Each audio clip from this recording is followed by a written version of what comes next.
श्रीदेवी भागवत एकादश स्कंद में आज आपको भगवती की पूजा विधि का वर्णन अन्नपूर्णा देवी महात्म्य में राजा बृहदस्थ का आख्यान, ये कथा आपको सुनाऊंगा। आप इसको ध्यान पूर्वक सुने। नारद जी बोले, हे मानत, अब मैं श्री देवी की विशेष पूजा का विधान सुनाना चाहता हूँ, जिसके करने से मनुष्य कृतकृत्य हो जाता है। श्री नारायण बोले, हे देवर्षि, समस्त आपदाओं को दूर करने वाले तथा साक्षात भुक्ति मुक्ति प्रदान करने वाले श्री माता की पूजन का कर्म मैं बता रहा हूँ, आप इसे सुनिए।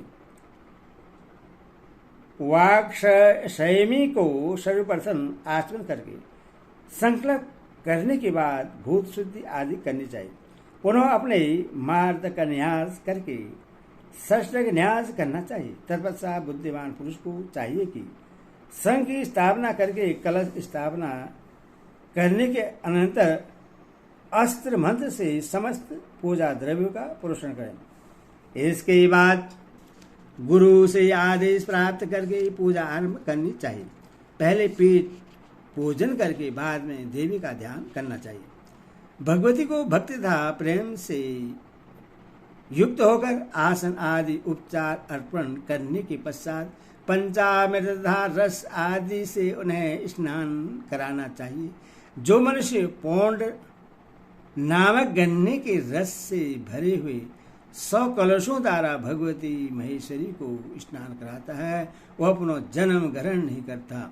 इसी प्रकार जो पुरुष वेद का पारायण करके आम के रस से तथा ईख के रस से जगदम्बिका को स्नान कराता है, लक्ष्मी और सरस्वती उसके घर का त्याग कभी नहीं करती। जो श्रेष्ठ मानव वेद पारायण करते हुए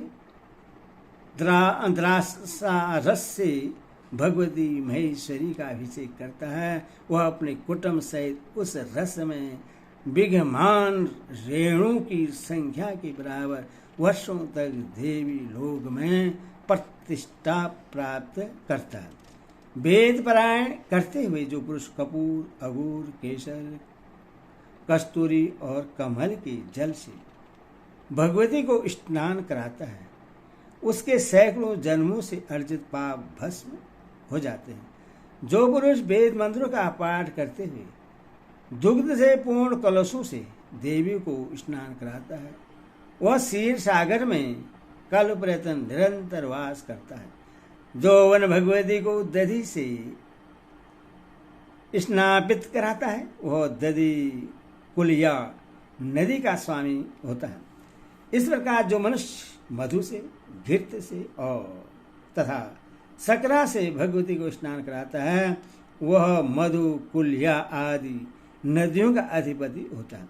भक्ति में तत्पर होकर 1000 कलशों से देवी को स्नान कराने वाला मनुष्य इस लोक में सुखी होकर परलोक में भी सुखी होता है। भगवती को एक जोड़ा रेशमी वस्त्र प्रदान करके वह पुरुष वायु लोक में जाता है। इस प्रकार रत्नों से निर्मित आभूषण प्रदान करने वाला निधिपति हो जाता है। देवी को कस्तूरी की बिंदी से सुशोभित केसर का चंदन ललाट पर सिंदूर तथा उनके चरणों में महावर अर्पित करने से वह व्यक्ति इंद्रासन पर विराजमान होकर दूसरे देवेंद्र के रूप में सुशोभित होता है। साधु पुरुषों ने पूजा कर्म में प्रयुक्त होने वाले अनेक प्रकार के पुष्पों का वर्णन किया है। यथोपलब्ध उन पुष्पों को देवी को अर्पण करके मनुष्य स्वयं कैलाश धाम प्राप्त कर लेता है। जो मनुष्य पराशक्ति जगदम्बा को अमोघ बिल्व पत्र अर्पित करता है, उससे कभी किसी भी परिस्थिति में दुख नहीं होता है। 3 पत्ते वाले बिल्व दल पर लाल चंदन से यत्न पूर्वक अत्यंत सर्पष्ट एवं सुंदर अक्षरों में मायावी हेम 3 बार लिखें। मायावी जिनके आदि में हो भुवनेश्वरी इस नाम के साथ चतुर्थ विभक्ति का उच्चारण करके उसके अंत में नमः जोड़कर ओम हिम भुवनेश्वरी नमः इस मंत्र से महादेवी भगवती के चरण कमल में परम भक्ति पूर्वक वह कोमल भील पत्र समर्पित करें। जो इस प्रकार भक्ति पूर्वक करता है वह मनुष्य मनुतत्व प्राप्त कर लेता है, और जो अत्यंत कोमल तथा निर्मल 1 करोड़ बिल पत्रों से भुवनेश्वरी की पूजा करता है वह संपूर्ण ब्रह्मांड का अधिपति होता है। अष्टगंध से ही चर्चित 1 करोड़ नवीन तथा सुंदर कुंद पुष्पों से जो उनकी पूजा करता है वह निश्चित रूप से प्रजापति का पद प्राप्त करता है। इसी प्रकार अष्टगंध से चर्चित 1 करोड़ मलिका तथा मालती के पुष्पों से भगवती की पूजा के द्वारा वह चतुर्मुख ब्रह्मा हो जाता है। हे मुनि, इसी तरह 10 करोड़ उन्हीं पुष्पों से भगवती का अर्चन करके मनुष्य विष्णु तत्व प्राप्त कर लेता है, जो देवताओं के लिए भी दुर्लभ है। अपना विष्णु पद प्राप्त करने के लिए भगवान विष्णु ने भी पूर्व काल में यह व्रत किया था। 100 करोड़ पुष्पों से देवी की पूजा करने वाला मनुष्य सूत्रात्मक सूक्ष्म ब्रह्मा पद अवश्य ही प्राप्त कर लेता है। भगवान विष्णु ने भी पूर्व काल में प्रयत्न पूर्वक भक्ति के साथ समय प्रकाश से इस प्रकार को अनुष्ठित किया है। उसी व्रत के प्रभाव से हिरण्यगर्भ हुए। जपा, कुसुम, बंधुक और दाड़िम का पुष्प भी देवी को अर्पित किया जाता है, ऐसी विधि कही गई है। इसी प्रकार अन्य पुष्प भी श्री देवी को विधि पूर्वक अर्पित करने चाहिए। उसके पुण्य फल की सीमा वे ईश्वर भी नहीं जानते। जैसे ऋतु में जो जो पुष्प उपलब्ध हो सके सहस्त्र नाम की संख्या के अनुसार उन पुष्पों को परमात्र रहित होकर प्रत्येक वर्ष भगवती को समर्पित करना चाहिए। जो भक्तिपूर्वक ऐसा करता है वह महापातकों तथा उपातकों से युक्त होने पर भी सभी पापों से मुक्त हो जाता है। हे मुनि, ऐसा श्रेष्ठ साधक देहावसान के पश्चात श्रेष्ठ देवताओं के लिए भी दुर्लभ श्री देवी के चरण कमल को प्राप्त कर लेता है, इसमें कोई संदेह नहीं है। कृष्ण अंगूर, कपूर, चंदन, सिलहग, लोहबान, घृत और गुंगल से संयुक्त धूप महादेवी को अर्पित करना चाहिए, जिससे मंदिर धूमित हो जाए। इससे प्रश्न होकर देवेश्वरी तीनों लोक प्रदान कर देती है। देवी को कपूर खंडों से युक्त दीपक निरंतर अर्पित करना चाहिए। ऐसा करने वाला उपासक सूर्य लोक प्राप्त कर लेता है। इसमें शेष नहीं करना चाहिए। समाहित चित्त होकर 100 अथवा 1000 दीपक देवी को प्रदान करने चाहिए। देवी के सम्मुख पर्वत के आकृति के रूप में नवेद राशि स्थापित करें, जिसमें लेहा, चोष्य, पेय तथा 6 रसों वाले पदार्थ हों। अनेक प्रकार के दिव्य स्वादिष्ट तथा रसमय फल एवं अन्न स्वर्ण पात्र रखकर भगवती को निरंतर अर्पित करें। श्री महादेवी के त्रिवृत्त होने पर तीनों लोग त्रिवृत्त हो जाते हैं, क्योंकि संपूर्ण जगत उन्हीं की आत्मरूप है। जिस प्रकार रंजु में सर्व का आभास मिथ्या है, उसी प्रकार जगत का आभास भी मिथ्या है। तत्पश्चात अत्यंत पवित्र गंगा जल भगवती को पीने के लिए निवेदन करें और कपूर तथा नारियल जल से युक्त कलश का शीतल जल भी देवी को समर्पित करें। तत्पश्चात कपूर के छोटे छोटे टुकड़ों, लवंग तथा इलायची से युक्त और मुख को सुगंधित प्रदान करने वाला तांबुल अत्यंत भक्तिपूर्वक देवी को अर्पित करें, जिससे देवी प्रसन्न हो जाए। इसके बाद मृदक, वीणा, मुरज, डंका तथा दुंदुभी आदि की ध्वनि से अत्यंत मनोहर गीतों से, वेद पारायणों से, स्रोतों से तथा पुराण आदि के पाठ से जगत को उद्धारण करने वाली भगवती को संतुष्ट करना चाहिए। तदंतर समाहित चित्त होकर देवी को छत्र तथा 2 चवल अर्पण करें। उन देवी को नित्य राजोचित उपचार समर्पित करना चाहिए। अनेक प्रकार से देवी की प्रदक्षिणा करें तथा उन्हें नमस्कार करें तथा जगदात्री जगदम्बा से बार बार क्षमा प्रार्थना करें। एक बार के स्मरण मात्र से जब देवी प्रश्न हो जाती है तब इस प्रकार के पूजनोपचारों से वे प्रश्न हो जाए तो इसमें कौन सा आश्चर्य है। माता स्वाभाविक रूप से पुत्र पर अति करुणा करने वाली होती है। फिर जो माता के प्रति भक्ति प्राण है उसके विषय में कहना है क्या।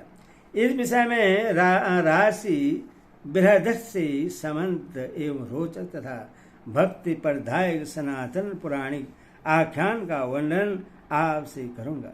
हिमालय पर किसी जगह एक चक्रवाक पक्षी रहता था। वह अनेक विविध देशों का भ्रमण करता हुआ काशीपुरी पहुंच गया। वहां वह पक्षी पारबंद बस अनाथ की भांति अन्न कणों के लोभ से लीलापूर्वक भगवती अन्नपूर्णा के दिव्य धाम में जा पहुंचा। आकाश में घूमते हुए वह पक्षी मंदिर की एक प्रदक्षिणा करके मुक्तिदानी काशी को छोड़कर किसी अन्य देश में चला गया।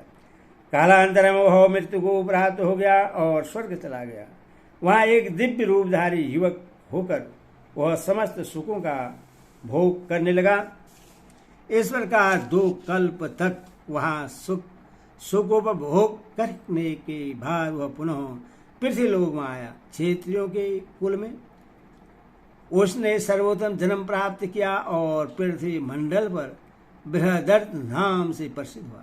वह महान यज्ञनिष्ठ धर्मपरायण सत्यवादी इंद्रजयी त्रिकालज्ञ सार्वभौम स्वयं और शत्रु राज्यों को जीतने वाला राजा हुआ। उससे पूर्व जन्म की बातों का स्मरण था जो पृथ्वी पर दूसरों के लिए दुर्लभ है। जन सुकृति के माध्यम से उसके विषय में सुनकर मुनिगण वहां आए और नृपेंद्र ने आतिथ्य सत्कार पाकर वे आसन में विराजमान हुए। तब सभी मुनियों ने पूछा, हे राजन, हम लोगों को इस बात का महान संदेह है कि किस पुण्य के प्रभाव से आपको पूर्व जन्म की स्मृति हो जाती है और किस पुण्य के प्रभाव से आपको तीनों कालों भूत भविष्य वर्तमान का ज्ञान है। आपके उस ज्ञान के विषय में जानने के लिए हम लोग आपके पास आए हुए हैं। आप निष्कपट भाव से यथार्थ रूप से उससे हमें बतलाइए। श्री नारायण बोले, हे ब्राह्मण, उनकी यह बात सुनकर परम धार्मिक राजा अपने त्रिकाल ज्ञान का सारा रहस्य बताने लगा। हे मुनिगणों, आप लोग मेरे इस ज्ञान का कारण सुनिए। मैं पूर्व जन्म में चक्रवाक पक्षी था। नीच योनि में जन्म लेने पर भी मैंने अज्ञान पूर्वक भगवती अन्नपूर्णा की प्रदक्षिणा कर ली थी।